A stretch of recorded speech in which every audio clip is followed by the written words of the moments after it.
En el día 141 de nuestro reto hablaremos acerca de una pregunta que quizá te estés haciendo. ¿Existirá un buen gobierno? Muchos países en todo el mundo como Siria, Irak y Corea del Norte se enfrentan a una crisis de gobierno. El año pasado Gran Bretaña votó a favor de abandonar la Unión Europea y recientemente Estados Unidos votó para elegir un nuevo presidente. Winston Churchill dijo una vez: la democracia es el peor sistema de gobierno diseñado por el hombre, con excepción de todos los demás. Los gobiernos tienen sus altibajos. Nuestros políticos son seres humanos con debilidades humanas como las nuestras. Hay cierta ambigüedad acerca del gobierno humano en la Biblia. Hay partes donde el gobierno humano es afirmado como dado por Dios, por ejemplo en Romanos 13. Y otros donde se representa como bajo el control demoníaco, por ejemplo Apocalipsis 13. Juntos representan la realidad del gobierno humano. Los gobiernos reflejan la mezcla que está en nosotros. Todo lo que es bueno y verdadero junto con lo que es pecaminoso y defectuoso. Sin embargo, tenemos la esperanza de un nuevo tipo de gobierno, el reinado de Jesús. Leamos el Salmo 65. La generosidad de Dios en la naturaleza. Al músico principal, Salmo, Cántico de David. Tuya es la alabanza en Sión, oh Dios, y a ti se pagarán los votos. Tú oyes la oración, a ti vendrá toda carne, las iniquidades prevalecen contra mí. Mas nuestras rebeliones tú las perdonarás. Bienaventurado el que tú escogieres y atrajeres a ti para que habite en tus atrios. Seremos saciados del bien de tu casa, de tu santo templo. Con tremendas cosas nos responderás tú en justicia, oh Dios de nuestra salvación. Esperanza de todos los términos de la tierra y de los más remotos confines del mar. Tú, el que afirma los montes con su poder, ceñido de valentía, el que sosiega el estruendo de los mares, el estruendo de sus ondas, y el alboroto de las naciones. Por tanto, los habitantes de los fines de la tierra temen de tus maravillas. Tú haces alegrar las salidas de la mañana y de la tarde. Visitas la tierra y la riegas. En gran manera la enriqueces con el río de Dios, lleno de aguas, preparas el grano de ellos, cuando así la dispones. Haces que se empape en sus surcos, haces descender sus canales, la ablandas con lluvias, bendices sus renuevos. Tú coronas el año con tus bienes, y tus nubes destilan grosura, destilan sobre los pastizales del desierto, y los collados se ciñen de alegría. Se visten de manadas, los llanos y los valles se cubren de grano, dan voces de júbilo y aún cantan. Salmo 65 nos habla acerca del gobierno de Dios. ¿Te das cuenta de lo bueno que es Dios? Él te ama y quiere que disfrutes de sus bendiciones hoy en tu vida. Este salmo es todo acerca de la bondad de Dios. Ofrece una imagen hermosa de cómo puede verse la vida cuando se vive bajo el gobierno de Dios. Medita hoy sobre su bondad. Dios oye tus oraciones y perdona tus pecados, incluso cuando nuestros pecados nos abruman. El perdón de Dios es asombroso. Seremos saciados del bien. Estando en su presencia, Él te da esperanza y alegría. Vemos su gran amor en la forma en que trata la creación, la fecundación de la tierra, la provisión de trigo, el campo, ovejas, etc. No vivimos en una sociedad directamente gobernada por Dios, pero a través de Cristo tienes una relación directa con Dios en tu vida personal. Puedes seguir su gobierno y experimentar la bendición de la presencia de Dios. Esta es una de las maneras en las que puedes experimentar el reino de Dios en tu vida. Leamos San Juan 12, versículos 12 al 36. El siguiente día, grandes multitudes que habían venido a la fiesta, al oír que Jesús venía a Jerusalén, tomaron ramas de palmera y salieron a recibirle y clamaban: Hosana, bendito el que viene en el nombre del Señor, el Rey de Israel. Y halló Jesús un asnillo y montó sobre él, como está escrito: No temas, hija de Sión, he aquí tu rey viene montado sobre un pollino de asna. Estas cosas no las entendieron sus discípulos al principio, pero cuando Jesús fue glorificado, entonces se acordaron de que estas cosas estaban escritas acerca de él y de que se las habían hecho. Y daba testimonio la gente que estaba en él cuando llamó a Lázaro del sepulcro y le resucitó de los muertos, por lo cual también había venido la gente a recibirle, porque había oído que él había hecho esta señal. Pero los fariseos dijeron entre sí: ¿Ya veis que no conseguís nada? Mirad, el mundo se va tras él. Había ciertos griegos entre los que habían subido a adorar en la fiesta. Estos pues se acercaron a Felipe, que era de Betsaida, de Galilea y le rogaron diciendo: Señor, quisiéramos ver a Jesús. Felipe fue y se lo dijo a Andrés. Entonces Andrés y Felipe se lo dijeron a Jesús. Jesús les respondió diciendo: ha llegado la hora para que el Hijo del Hombre sea glorificado. De cierto os digo que si el grano de trigo no cae en la tierra y muere, queda solo, pero si muere, lleva mucho fruto. El que ama su vida la perderá, y el que aborrece su vida en este mundo para vida eterna la guardará. Si alguno me sirve, sígame, y donde yo estuviere, allí también estará mi servidor. Si alguno me sirviere, mi Padre lo honrará. Ahora está turbada mi alma, ¿y qué diré? Padre, sálvame de esta hora. Mas para esto he llegado a esta hora. Padre, glorifica tu nombre. Entonces vino una voz del cielo: lo he glorificado y lo glorificaré otra vez. Y la multitud que estaba allí y había oído la voz decía que había sido un trueno. Otros decían: un ángel le ha hablado. Respondió Jesús y dijo: no ha venido esta voz por causa mía, sino por causa de vosotros. Ahora es el juicio de este mundo. Ahora el príncipe de este mundo será echado fuera. Y yo, si fuere levantado de la tierra, a todos atraeré a mí mismo. Y decía esto dando a entender de qué muerte iba a morir. Le respondió la gente: nosotros hemos oído de la ley que el Cristo permanece para siempre. ¿Cómo pues dices tú que es necesario que el Hijo del Hombre sea levantado? ¿Quién es este Hijo del Hombre? Entonces Jesús les dijo: aún por un poco está la luz entre vosotros. Andad entre tanto que tenéis luz, para que no os sorprendan las tinieblas. Porque el que anda en tinieblas no sabe a dónde va. Entre tanto que tenéis la luz, creed en la luz para que seáis hijos de luz. Estas cosas habló Jesús y se fue y se ocultó de ellos. San Juan 12 nos habla acerca del gobierno de Jesús. ¿Estás preocupado por algo que estás enfrentando? ¿Estás angustiado por alguna prueba en tu vida? Si es así, tienes un líder que te entiende. Jesús dijo: mi ser está angustiado. Jesús nos deja un modelo de cómo responder ante la tribulación en nuestras vidas y en un mundo de sufrimiento. En aquel entonces, o como ahora, era un tiempo de crisis. Como expresa la versión bíblica de Message, Jesús señaló: el mundo está en crisis. En el tiempo de la fiesta de Pascua, una gran multitud vino a Jerusalén. Josefo estimó que se reunieron alrededor de 2.7 millones de personas. Esto bien puede ser una exageración, sin duda. Fue un festival masivo que tuvo que producir un gran sentido de expectativa y entusiasmo. En la época de Jesús, la gente esperaba al Mesías. Buscaban un rey humano del linaje de David que lo liberara de sus opresores. Cuando Jesús entra en Jerusalén, es percibido como ese rey: bendito el rey de Israel. La multitud probablemente vio a Jesús como un rey militar y esperaba una liberación inmediata del dominio romano. En esa época, como ahora, había diferentes actitudes hacia el gobierno. Los fariseos consideraron que la ocupación romana, aunque pudiera ser opresiva, debía perdurar hasta que Dios la derribara. Los saduceos favorecieron la cooperación con el gobierno. Los celotes eran los más populares entre la gente y querían una revuelta violenta dirigida por un rey mesiánico. Jesús es de hecho el rey, pero no entró a Jerusalén triunfal y poderosamente en un carruaje o un semental. Él es una clase diferente de líder. Mira que aquí viene tu rey montado sobre un burrito. Entró humildemente y con gentileza, sentado en un burro. Él es el rey mesiánico, no un rey militar. La escenificación de esta parábola fue diseñada para corregir las expectativas equivocadas de las multitudes y mostrar a la ciudad de Jerusalén el camino de la paz. Él vino como el rey victorioso y no lo hizo actuando violentamente contra los opresores, sino dejando que actuaran violentamente contra él.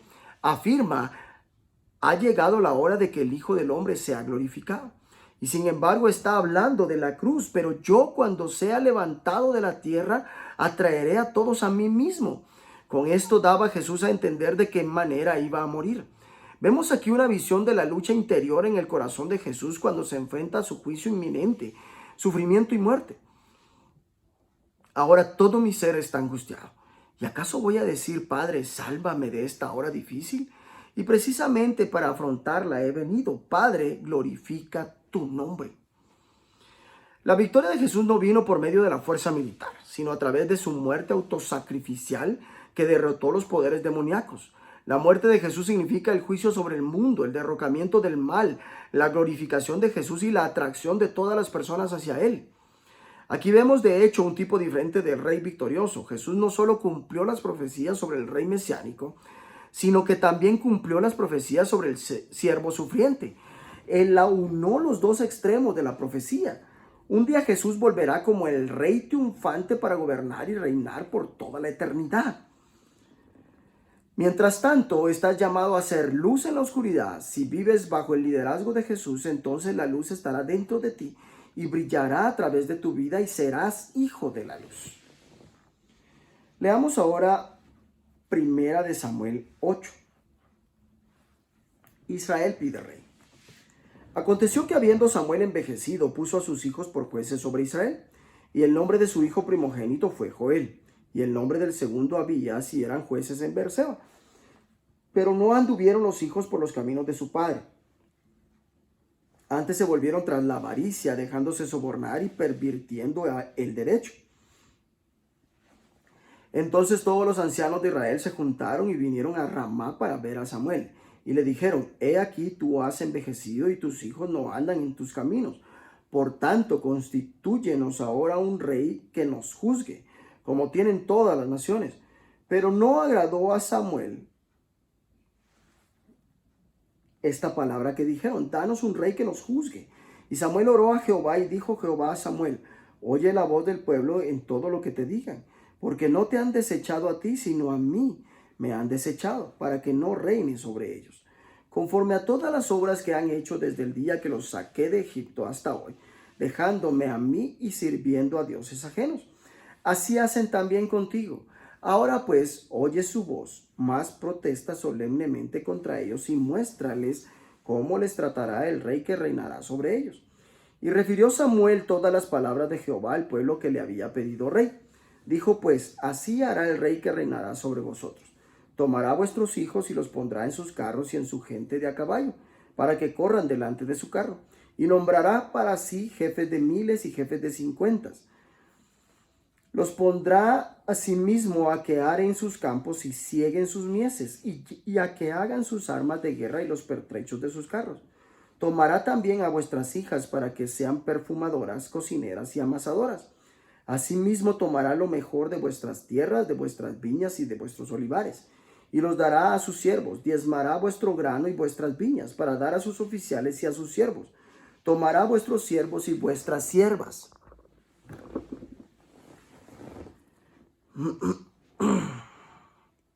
Vuestros mejores jóvenes y vuestros asnos, y con ellos hará sus obras. Diezmará también vuestros rebaños y seréis sus siervos, y clamaréis aquel día a causa de vuestro rey que os habréis elegido. Mas Jehová no os responderá en aquel día. Pero el pueblo que no quiso oír la voz de Samuel y dijo: no, sino que habrá rey sobre nosotros, y nosotros seremos también como todas las naciones, y nuestro rey nos gobernará y saldrá delante de nosotros y hará nuestras guerras. Y oyó Samuel todas las palabras del pueblo y las refirió en oídos de Jehová. Y Jehová dijo a Samuel: oye su voz y pon rey sobre ellos. Entonces dijo a Samuel a los varones de Israel: idos cada uno a vuestra ciudad. Primera de Samuel 9. Saúl es elegido rey. Había un varón de Benjamín, hombre valeroso, el cual se llamaba Cis, hijo de Abiel, hijo de Seror, hijo de Becorat, hijo de Afía, hijo de un benjamita. Y tenía él un hijo que se llamaba Saúl, joven y hermoso. Entre los hijos de Israel no había otro más hermoso que él. De hombros arriba sobrepasaba a cualquiera del pueblo.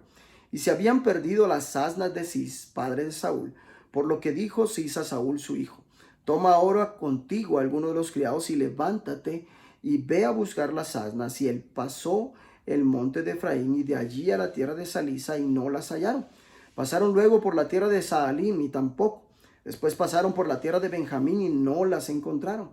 Cuando vinieron a la tierra de Suf, Saúl dijo a su criado que tenía consigo: ven, volvámonos, porque quizá mi padre abandonada la preocupación por las asnas, estará acongojado por nosotros. Él le respondió: he aquí, ahora hay en esta ciudad un varón de Dios que es hombre insigne. Todo lo que él dice acontece sin falta. Vamos pues allá. Quizás nos dará algún indicio acerca del objeto por el cual emprendimos nuestro camino. Respondió Saúl a su criado: vamos ahora, pero ¿qué llevaremos al varón? Porque el pan de nuestras alforjas se ha acabado y no tenemos que ofrecerle al varón de Dios. ¿Qué tenemos entonces? Volvió el criado a su responder a Saúl diciendo: he aquí se halla en mi mano la cuarta parte de un ciclo de plata. Esto daré al varón de Dios para que nos declare nuestro camino. Antiguamente en Israel, cualquiera que iba a consultar a Dios decía así: venid y vamos al vidente, porque al que hoy se llama profeta, entonces se le llamaba vidente. Dijo entonces Saúl a su criado: dices bien, anda, vamos. Y fueron a la ciudad donde estaba el varón de Dios, y cuando subían por la cuesta de la ciudad hallaron unas doncellas que salían por agua, a las cuales dijeron: ¿está en este lugar el vidente? Ellas respondiendo les dijeron: sí, helo allí delante de ti. Date prisa, pues, porque hoy ha venido a la ciudad en atención a que el pueblo tiene hoy un sacrificio en el lugar alto. Cuando entréis en la ciudad le encontraréis luego, antes que suba al lugar alto a comer, pues el pueblo no comerá hasta que él haya llegado, por cuanto él es el que bendice el sacrificio. Después de esto comen los convidados. Subid pues ahora, porque ahora le hallaréis. Ellos entonces subieron a la ciudad, y cuando estuvieron en medio de ella, he aquí Samuel venía hacia ellos para subir al lugar alto. Y un día antes que Saúl viniese, Jehová había revelado al oído de Samuel diciendo: mañana a esta misma hora yo enviaré a ti un varón de la tierra de Benjamín, el cual ungirás por príncipe sobre mi pueblo Israel, y salvará a mi pueblo de mano de los filisteos, porque yo he mirado a mi pueblo, por cuanto su clamor ha llegado hasta mí. Y luego que Samuel vio a Saúl, Jehová le dijo: he aquí, este es el varón del cual te hablé, este gobernará a mi pueblo. Acercándose pues Saúl a Samuel en medio de la puerta, le dijo: te ruego que me enseñes dónde está la casa del vidente. Y Samuel respondió a Saúl diciendo: yo soy el vidente. Sube delante de mí al lugar alto y come hoy conmigo, y por la mañana te despacharé y te descubriré todo lo que está en tu corazón. Y de las asnas que se te perdieron hace ya 3 días, pierde cuidado de ellas, porque se han hallado. Mas, ¿para quién es todo lo que hay de codiciable en Israel, sino para ti y para toda la casa de tu padre? Saúl respondió y dijo: ¿no soy yo hijo de Benjamín, de la más pequeña de las tribus de Israel? Y mi familia no es la más pequeña de todas las familias de la tribu de Benjamín. ¿Por qué pues me has dicho cosa semejante? Entonces Samuel tomó a Saúl y a su criado, los introdujo a la sala y les dio lugar a la cabecera de los convidados, que eran unos 30 hombres. Y dijo Samuel al cocinero: trae acá la porción que te di, la cual te dije que guardases aparte. Entonces alzó el cocinero una espaldilla con lo que estaba sobre ella y la puso delante de Saúl. Y Samuel dijo: he aquí lo que estaba reservado, ponlo delante de ti y come, porque para esta ocasión se te guardó. Cuando dije: yo he convidado al pueblo. Y Saúl comió aquel día con Samuel. Y cuando hubieron descendido del lugar alto a la ciudad, él habló con Saúl en el terrado. Al otro día madrugaron, y al despuntar el alba, Samuel llamó a Saúl, que estaba en el terrado, y dijo: levántate para que te despida. Luego se levantó Saúl y salieron ambos, él y Samuel. Y descendiendo ellos al extremo de la ciudad, dijo Samuel a Saúl: di al criado que se adelante. Y se adelantó el criado. Mas espera tú un poco para que te declare la palabra de Dios. Primera de Samuel, capítulo 10, versículos 1 al 8. Tomando entonces Samuel una redoma de aceite, la derramó sobre su cabeza y lo besó, y le dijo: ¿no te ha ungido Jehová por príncipe sobre su pueblo Israel? Hoy, después que te hayas apartado de mí, hallarás 2 hombres junto al sepulcro de Raquel, en el territorio de Benjamín, en Celsa, los cuales te dirán: las asnas que habías ido a buscar se han hallado. Tu padre ha dejado ya de inquietarse por las asnas y está afligido por vosotros, diciendo: ¿qué haré acerca de mi hijo? Y luego que de allí sigas más adelante y llegues a la encina de Tabor, te saldrán al encuentro 3 hombres que suben a Dios en Betel, llevando uno 3 cabritos, otro 3 tortas de pan, y el tercero una vasija de vino. Los cuales, luego que te hayan saludado, te darán 2 panes, los que tomarás de mano de ellos. Después de esto llegarás al collado de Dios, donde está la guarnición de los filisteos, y cuando entres allá en la ciudad encontrarás una compañía de profetas que descienden del lugar alto, y delante de ellos salterio, pandero, flauta y arpa, Y ellos profetizando, entonces el Espíritu de Jehová vendrá sobre ti con poder y profetizarás con ellos.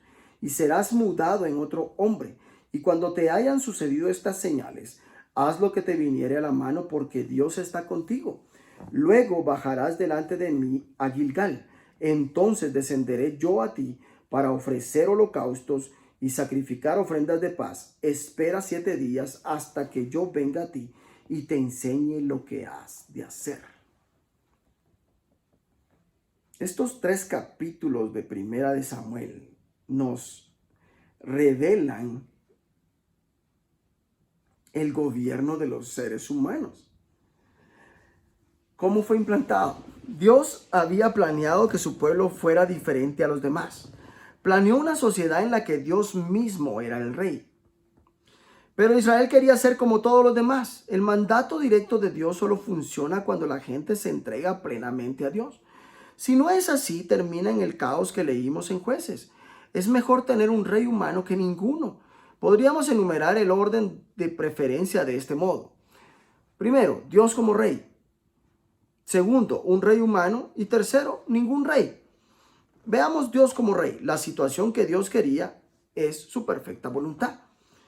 Un rey humano, la situación que Dios permitía, su voluntad permisiva. Ningún rey, la situación en Jueces, el caos. El pueblo de Dios rechazó su gobierno. El Señor expresa: no te han rechazado a ti, sino a mí. La gente pide un rey.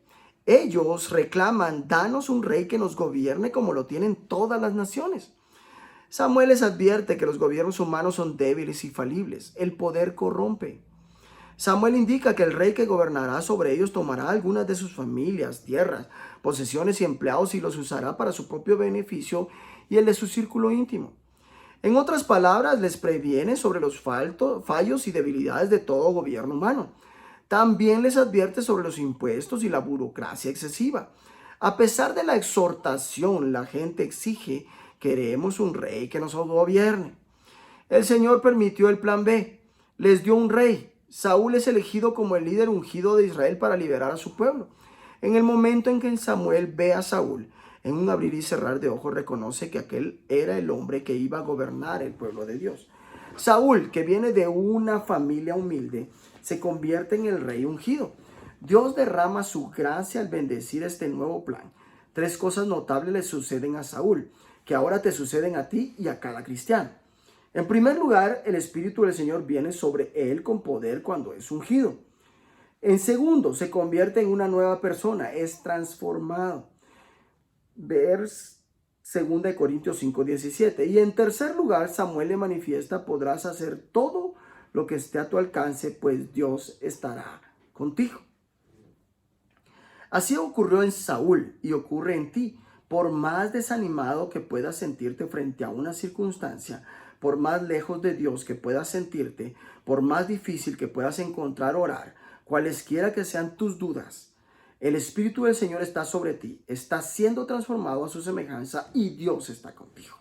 Señor, dale sabiduría a nuestros líderes para que dejen de lado sus planes personales y trabajen unidos para mantener la justicia, la paz y la unidad en la nación para la gloria de tu nombre.